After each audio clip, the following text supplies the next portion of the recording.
The reality is that despite these self-congratulatory estimates, Australia's electoral processes are fossilised and bureaucratised, leaving a system that is authoritarian and mystificatory, stifling of political competition, obstructive political exchange, destructive of meaningful political representation, and enfeebling of the relationship between voter and parliamentarian. All in all, a democratic deficit.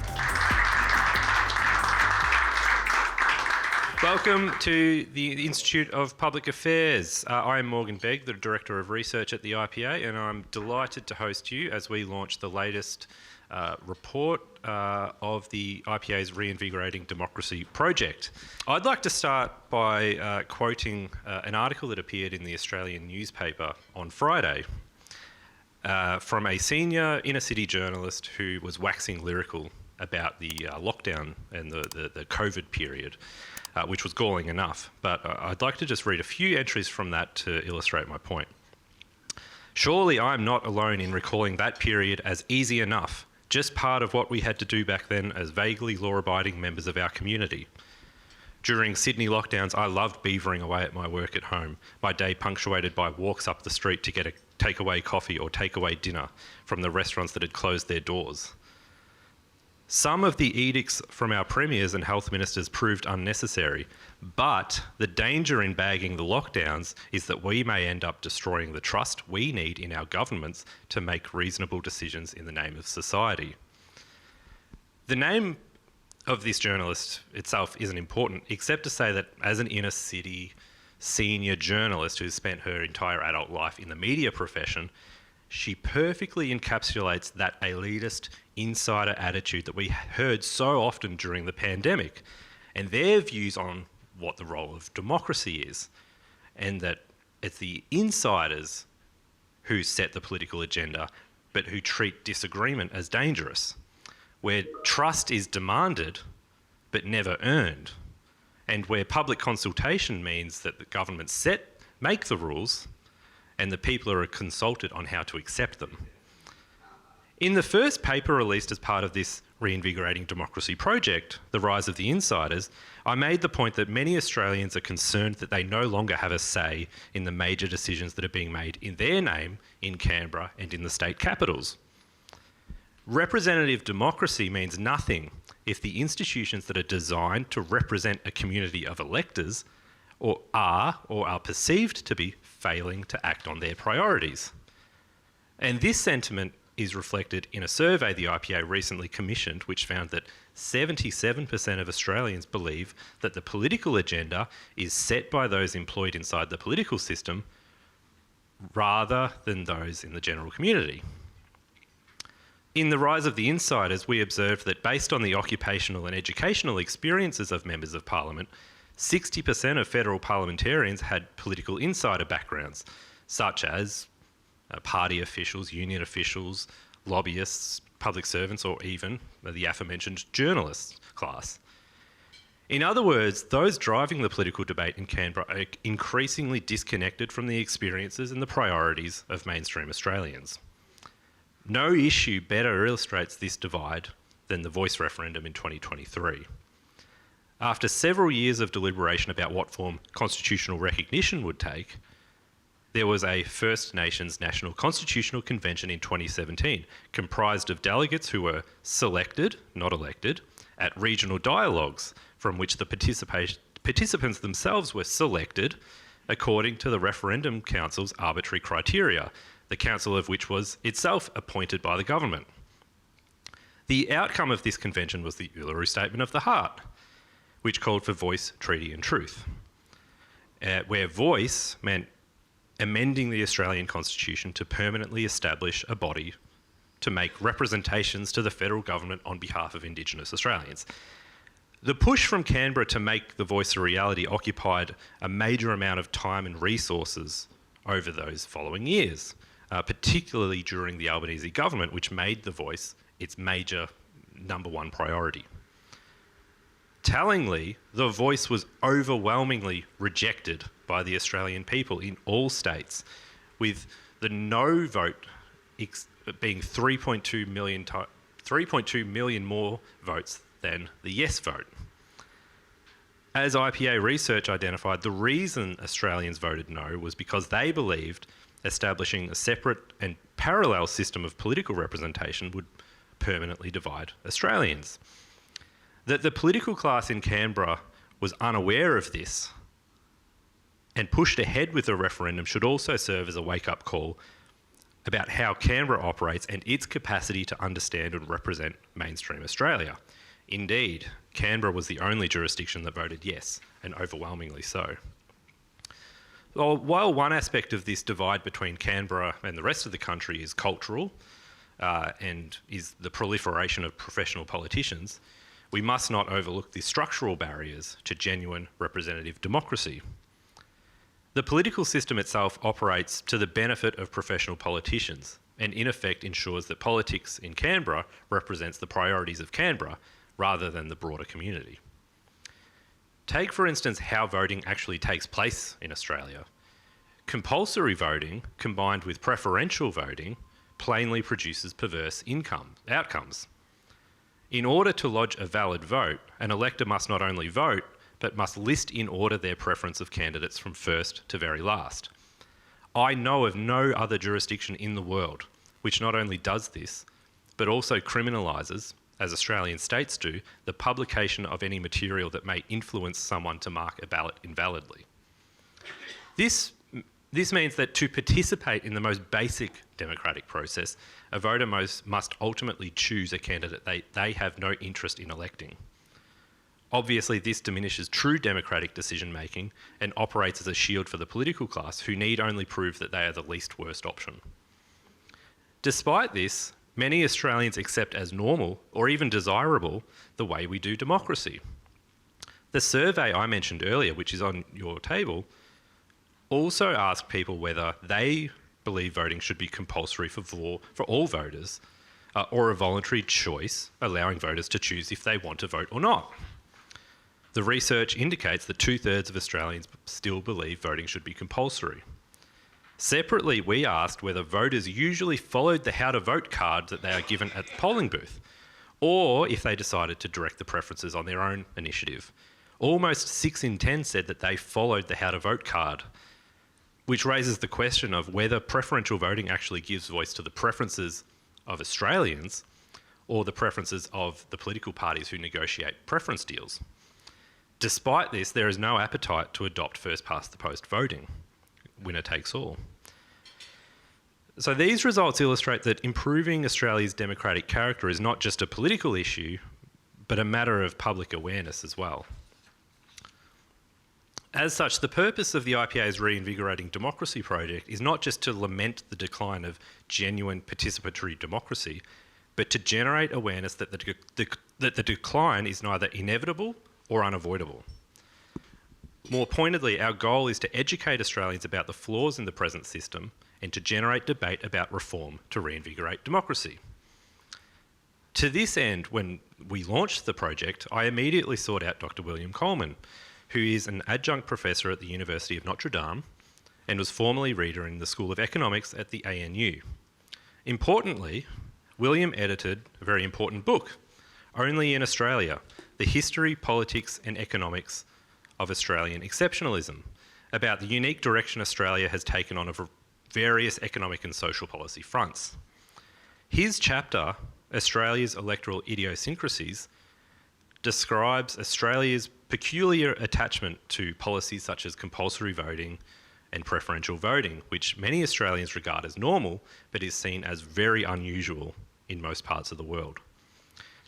Importantly, it's the only publication I've ever read that makes the point that because we do things differently does not mean we do it better. As Dr. Coleman points out in this book, none of these idiosyncrasies seem to breathe the spirit of democracy. That spirit of democracy is what Dr. Coleman's paper is seeking to cultivate today. Democracy is about more than just turning up at a polling place once every 3 or 4 years. The test of democracy is whether Australians have the freedom and the opportunity to participate in debate and to have their views and values adequately represented in the major institutions of society. Reform must focus on how the political system can be improved so that it represents the views and values of ordinary Australians. The IPA is delighted to publish Dr. Coleman's work and to give voice to him to kickstart a long overdue debate about what that reform could look like. I'd like to express my gratitude to Dr. Coleman for working with the IPA to publish this important work and invite him to speak to it now. Thank you, Dr. Coleman.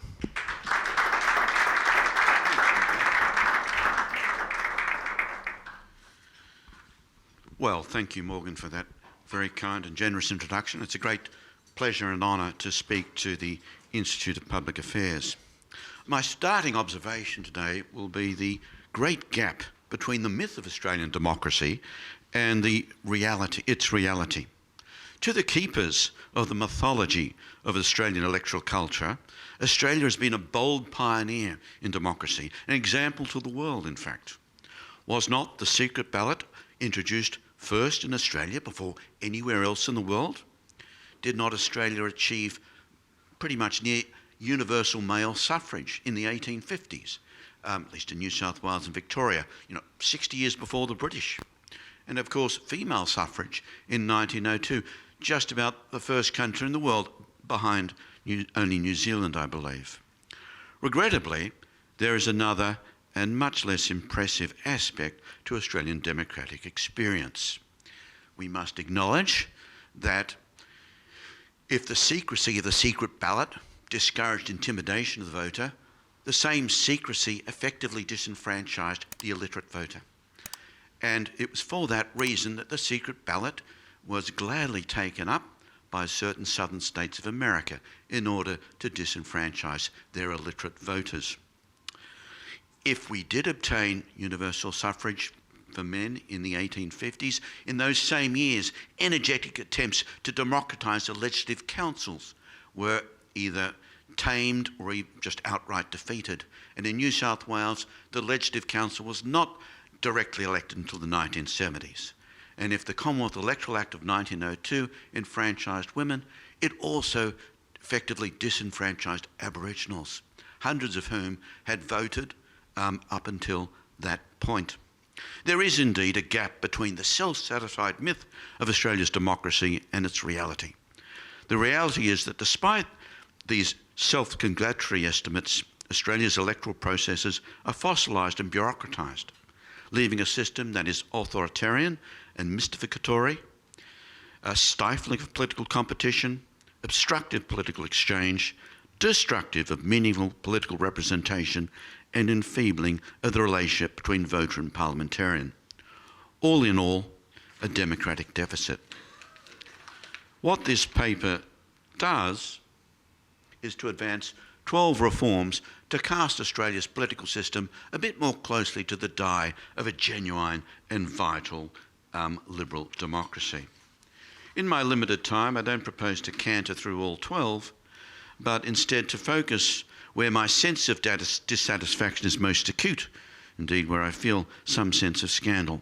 And that will be on the Senate, the Australian Electoral Commission, the system of referendums, and the Constitution. The curse of Herr Clark. As we all know, this is almost unique in the world, but it is said, isn't it democratic? Doesn't it give a voice to minorities? The truth is, Herr Clark is seriously distorting the democratic representation of political minorities by advantaging massively the representation of some minority parties and radically disadvantaging others. So, for example, you can do a simple calculation where you take the first preferences of every political party which has won any seats in the Senate over the past 3 elections and divide it by the number of seats it has won to get a kind of vote cost of a seat in the Senate for that political party.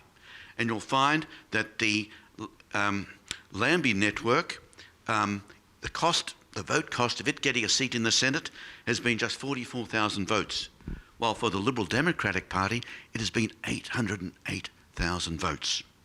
Even that comparison neglects the fact that there are some parties which have got far more votes than the Lambie network ever has, and yet received no seats at all. So shooters, fishers and farmers have won more votes over the past 3 elections than the Lambie network, the Xenophon Next party and the David Pocock party. but of course has won no seats, while the three parties I just mentioned won 3. Further, Hare-Clark makes a painful hash of occasional vacancies. What to do when a senator retires or dies. Essentially, the legislation throws Hare-Clark in the bin and says somebody of the same party will be appointed in their place. Sort of seems reasonable, except there are at least 3 problems. Firstly, it's been marred by defection, right? We've certainly had cases of people of the same party being appointed in the place of the retired senator and then defecting from that party within minutes of being sworn into the Senate. And secondly, it badly offends the democratic process for persons to be appointed to Parliament, to make laws and to become ministers and to exercise all their powers without ever having voted the electors. And so my mind reaches back to Bob Carr, appointed to the Senate to fill an occasional vacancy, becoming the Minister for Foreign Affairs, and then going to St. Petersburg in 2020 to represent Australia at the G20. Not a meeting of foreign ministers, the meeting of government leaders. When you look at that list of 20 in St. Petersburg, I can see only 2 persons there as heads of government who could not be deemed elected.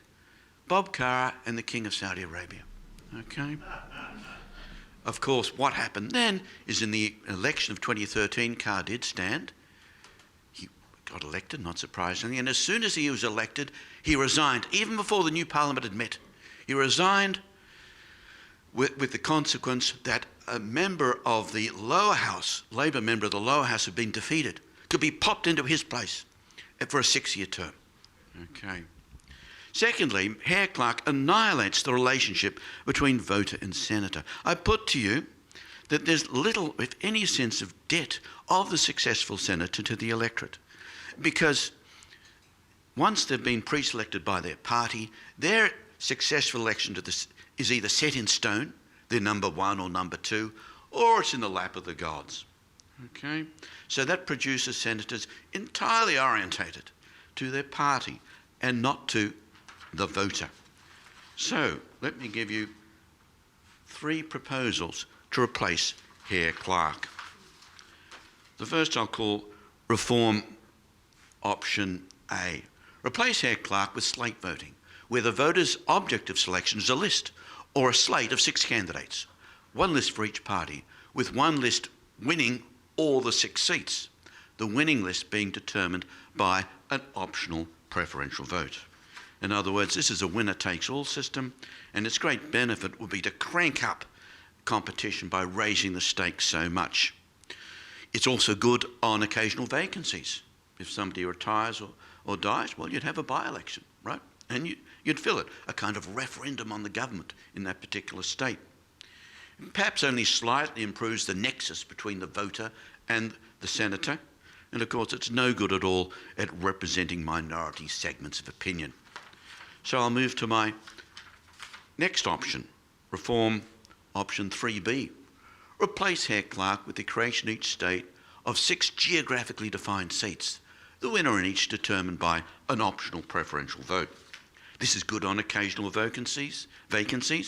It's good on the voter-politician nexus. It's no good at all on representing minority views. And of course, it's not federal. Instead of having 6 states, you have 36 bits of Australia in the Senate. So let me move on to reform option C. Replace Hare-Clark with the creation in each state of 6 distinct seats with no geographical definition. Okay? They have a virtual definition. You can give them names, but they have no geographical definition. Each voter in a state being allocated randomly to one of the 6. There will be a single senator for each seat, and the winner in each will be decided by an optional preferential vote. This is certainly federal, because the state remains the basis of each seat. It's good on occasional vacancies. It's great on the voter-politician nexus, but it doesn't seem to be so good at the representation of minority views. And yet in the paper, I explore a twist. We could alter that option C by allowing voters to enrol in one of those 6 seats as they so please, okay, at the very ballot box. They would just ask the electoral official, give me this particular seat number 3 or seat number 6. That would encourage smaller parties to nominate for only one of the 6, okay? And then to encourage their supporters, ask for this particular ballot at the polling booth. And that would give minority parties a chance to win one, say, of the 6 seats. Let me now move on to the Australian Electoral Commission. Now, this is another one of the glories of those who romanticise Australian democracy. It's the most independent electoral commission in the Western world. I would prefer to say it's the most powerful, unaccountable electoral bureaucracy in the Western world. And it has a number of powers which it enjoys, and I run through a number of them which I think are excessive. In light of time, I'll just stick to a couple of them here. The Commission decides the names of electorates as it pleases. And with that free hand, it has conferred on nearly 80% of the 150 electorates in the federal parliament names which conceal their defining feature, namely their geographical location. So more than 80% are named after governors general, politicians, explorers, etc., etc. This practice is not followed elsewhere. It's not followed in the United Kingdom, Canada, New Zealand. It's rarely followed at the state level, where names of electorates are almost entirely geographical, which is, of course, their defining feature, and for good reason. It is just not helpful to name electorates after explorers, etc. No more than it would be helpful to name ministries after explorers, etc. It is simply mystificatory and obscuring. So that produces my next option: rename all House of Representatives electorates on the basis of the most populous locality within them. The AEC also enforces Australia's acutely anti-democratic legislation regarding the naming of political parties, which effectively forbids any party from using the word independent in its name, and which in the present point of time additionally forbids any new party incorporating in its name the words national, liberal, socialist, centre, justice, country, farmers, Christian, citizens, Aboriginal, on the grounds that these words are currently in existing parties' names. And for a new party to use such words seems to be a kind of passing off. Well, I think that is a cure much worse than the disease. It simply robs new parties of the basic fundamental vocabulary of political expression and communication. So repeal the AEC's power to deregister parties because of a party's name, and place the onus on the complainant to prove in a court that the name of some new party amounts to an exercise in passing off. The AEC also enforces the law on minimum party membership, which is the most palpably and indecently anti-democratic legislation, I believe, on our statute book. It now requires memberships of federal political parties all parties to have a minimum of 1,500 members. Now, in a country of 25 million, 27 million people, there's just no justification. Then, in fact, I think there's no justification any membership, be it 1,500 or 50, as long as a party by various other criteria actually is a party, as apart from a fan club, it should be able to have any membership. So that leads me to repeal in the Commonwealth and the states and territories, which have parallel laws, all minimum laws on party membership. Let me now turn to referendums. The defects in our present electoral system, a parliamentary party system, encourages a search for some alternative that will provide a more direct democracy, more cut-through, if you like. The realisation of this aspiration would seem to lie in a referendum democracy, either replacing or at least supplementing our present parliamentary one. Regrettably, rather than articulate the popular will, referendums in Australia up to this point have been of quite the opposite character. In Australia, referendums may only be initiated, well, in theory by the House of Representatives, in practice by the Executive, the Prime Minister and Cabinet. And in consequence, referendums have not been a bubbling up of the public will, rather, and underlined by the fact that only 8 of 45 referendums have succeeded since 1901, and none have passed since 1977, close to 50 years ago. So, what to do? What to do about the elite bias in our current system of referendums? The most radical solution would be to implement a system of citizens-initiated referendums, where, upon the petition of a certain percentage of eligible voters, a referendum would be held. A successful referendum could have the force of law. Unfortunately, I believe such lawmaking, well, I know such lawmaking, would emerge without the intense shaping scrutiny which is performed by the parliamentary process, and indeed without anyone or any party being squarely responsible or accountable for it. I fear that such a system of citizens-initiated referendums will be an invitation for the public to act irresponsibly and rely on the legislature to do a clean-up job, okay, to amend any problems in the referendum the public may eagerly support. So this is what I feel will be the prospect of citizens-initiated referendums. Freeze power prices for 10 years. Nationalise Qantas. Truly, legislation belongs in the Parliament and nowhere else. However, modifications of the Constitution do not belong in Parliament. That exercise behoves a quite different transaction. And this leads me to favour reform option 10. Allow a citizens-initiated referendum to authorise the election by the public of a constitutional convention. This convention, could be its resolutions, it could be empowered to authorise referendums itself.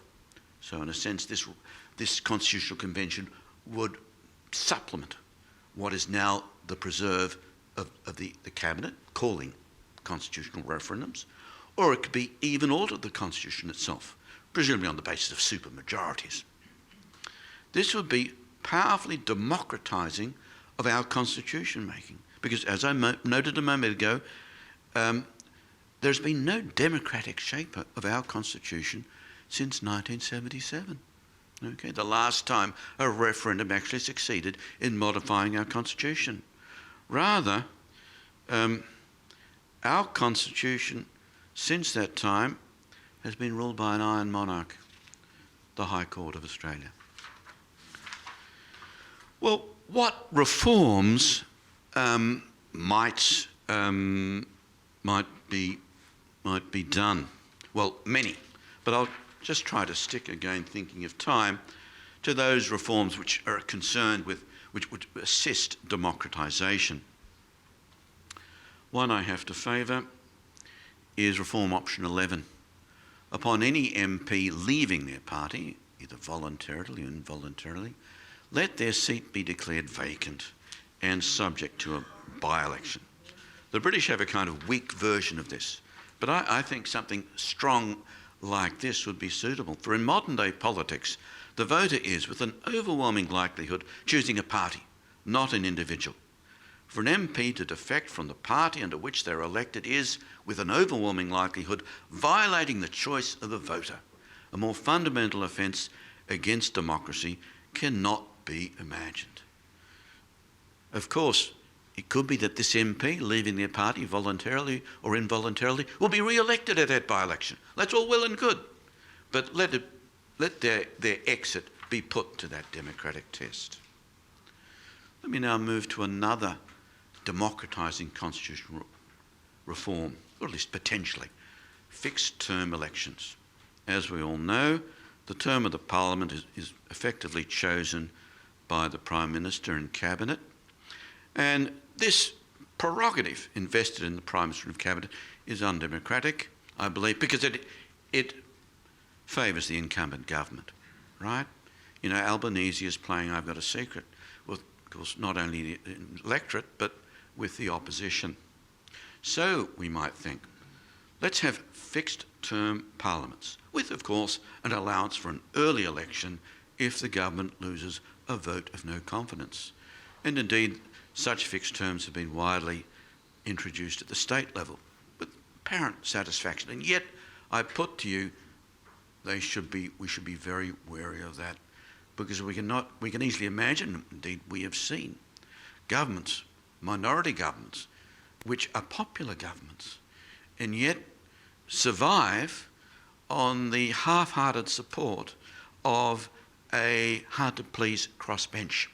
Okay? Such a minority government cannot go to the people and say, give us your mandate, because of course neither the opposition or the crossbench, particularly the crossbench, would support a no-confidence motion, given that minority governments assume popularity. There's an even worse variant, which I can mention because I've got time. This is where a government has a very essential and popular program, and yet the majority of the parliament is dead against it. Again, it cannot go to the people because the majority doesn't want it to go to the people. This is exactly the situation of the United Kingdom in 2019, of course, where the Johnson Conservative government was unable to go to the people because of that hostile majority regarding Johnson's Brexit proposals. It was only because a fragment of that majority, to its own profound electoral cost, defected from the majority and agreed with Johnson to relax this fixed terms legislation, that Johnson could hold that defining election of 2019 and win more votes than any party in Britain's history has. So, do we just leave it? Well, I do have one idea. This is reform option, what's happened there? We seem to have lost reform option 12 there. Never mind. Reform option 12, I'll read it out. Let the dates of the election of senators be fixed by the Constitution, but let the Prime Minister and Cabinet continue to decide the date of the election in the House of Representatives. This gives a strong incentive for the Prime Minister and Cabinet to coincide the elections of the House of Representatives with that of the Senate. I mean, I believe in the present circumstances, we wouldn't have had this guessing game since December about when the election would be. Albanese would line it up whenever the Senate was intended to go, the first week of May, or whatever the Constitution would decide, and under this hypothesis. And yet it would leave the Prime Minister the possibility of calling an early election in those two kinds of situations which I already nominated. Let me just close with yet another one. Now, yet another possible idea. The choice of the Governor-General. And I think this is quite important. We could have a hung parliament very next month or 6 weeks' time. As we all know, the Governor-General is nominally chosen by the King, but of course on the advice, in the constitutional sense of that term, of the Australian Prime Minister. And of course that comes down to the appointment being the gift of the PM. This can only be described as undemocratic. What to do? Popular vote? Well, I have to say I would oppose that. The Governor-General is a symbolic figure, but also a highly technical one, right? With all sorts of delicate reserve powers, which I think can only be appreciated. What they amount to and how they are used can only be appreciated by parliamentarians. It'd be almost like popularly electing the Speaker of the House. No. Ooh, okay, what about joint sitting of Parliament? The problem there is the opposite. It would violate this important symbolic function of the Governor-General as a symbol of Australian unity, because if it was actually appointed by the Parliament, it would become a party vote. Third idea, what about an electoral college of all present and past members of the Federal Parliament? They know the technical requisites of being a Governor-General, but I believe it would be much less of a party vote, because I think it's well known and well conceded that past members of Parliament don't act party in the sort of way which current members of Parliament obviously do. A final one, a surprising one. What about making it the genuine choice of the King? Okay, not the genuine gift of the King. After all, doesn't the King have every incentive to make a choice which is both suitable, both symbolically and technically? I just wonder whether, in fact, the King would be the captive of the advice in the informal sense of the Prime Minister in making such a delicate and potentially risky choice. Okay, well, what this paper believes is that these proposals would assist Australian democracy. But I have to acknowledge that the tap roots of Australian democracy, its life and decay, lie deep in society rather than just in the black letter laws. The vigour of Australian democracy will ultimately be a matter of the confidence, self-assertion and public spiritedness of Australian voters. But I hope that the contentions of this paper, or the proposal of this paper, will build Australian voters' confidence and draw on their fund of self-assertion to make Australian democracy something closer to what its romanticisers have imagined it to be. Thank you for your attention.